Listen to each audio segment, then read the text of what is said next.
ನೂರಾರು ವರ್ಷಗಳಿಂದ ಗ್ರಾಮದಲ್ಲಿ ನೆಲೆಸಿರುವ ಶ್ರೀರಾಮ ಸಮೇತ ಪರಿವಾರ ದೇವತಾ ಸಹಿತ ಆದಿತ್ಯಾದಿ ನೂತನ ದೇವಾಲಯ ಅಯೋಧ್ಯೆಯನ್ನ ಹೋಲುವಂತೆ ಶ್ರೀರಾಮನ ಪರಿವಾರದ ದೇವಾಲಯವನ್ನ ನಿರ್ಮಿಸಲಾಗಿದೆ. ದೇವಾಲಯ ಲೋಕಾರ್ಪಣೆಗೆ ಕಳೆದ 3 ದಿನಗಳಿಂದ ನಿರಂತರವಾಗಿ ಹೋಮ ಹವನಾದಿ ಕಾರ್ಯಕ್ರಮಗಳು, ವಿಶೇಷ ಪೂಜಾ ಕೈಂಕರ್ಯಗಳನ್ನು ಹಮ್ಮಿಕೊಳ್ಳಲಾಗಿತ್ತು. ಗ್ರಾಮದ ಪ್ರತಿ ಮನೆಯಿಂದ ಮಹಿಳೆಯರು ಕಳಶ ಹೊತ್ತು ದೇವಾಲಯ ಹಾಗೂ ಗ್ರಾಮವನ್ನ ಪ್ರದಕ್ಷಿಣೆ ಹಾಕಿ ದೇವತಾ ಕಾರ್ಯಕ್ರಮದಲ್ಲಿ ಭಾಗವಹಿಸಿದ್ರು.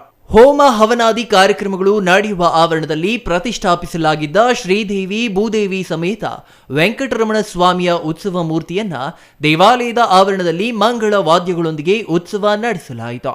ಬಳಿಕ ದೇವಾಲಯದಲ್ಲಿ ಪ್ರತಿಷ್ಠಾಪಿಸಿ ಮಹಾಮಂಗಳಾರತಿ ಮಾಡಲಾಯಿತು. ಇದರೊಂದಿಗೆ ಕ್ಷೇತ್ರದಲ್ಲಿ ಕಳೆದ 3 ದಿನಗಳಿಂದ ನಡೆಯುತ್ತಿದ್ದ ಧಾರ್ಮಿಕ ಆಚರಣೆಗೆ ತೆರೆ ಬಿತ್ತು. ದೇವತಾ ಕಾರ್ಯಕ್ರಮದ ಪ್ರಯುಕ್ತ ಭಕ್ತರಿಗೆ ಕಳೆದ 3 ದಿನಗಳಿಂದ ವಿವಿಧ ಬಗೆಯ ಭಕ್ಷ್ಯಗಳನ್ನು ಸಿದ್ಧಪಡಿಸಿ ಅನ್ನ ಸಂತರ್ಪಣೆ, ಪ್ರಸಾದ ವಿತರಣೆ ಮಾಡುವ ಮೂಲಕ ಕಾರ್ಯಕ್ರಮ ಜನಮಾಸದಲ್ಲಿ ಉಳಿಯುವಂತೆ ಶ್ರೀರಾಮ ದೇವರ ಸೇವಾ ಟ್ರಸ್ಟ್ ಪದಾಧಿಕಾರಿಗಳು ಶ್ರಮಿಸಿದ್ರು. Mohan Kumar, CTV news, Gudibande.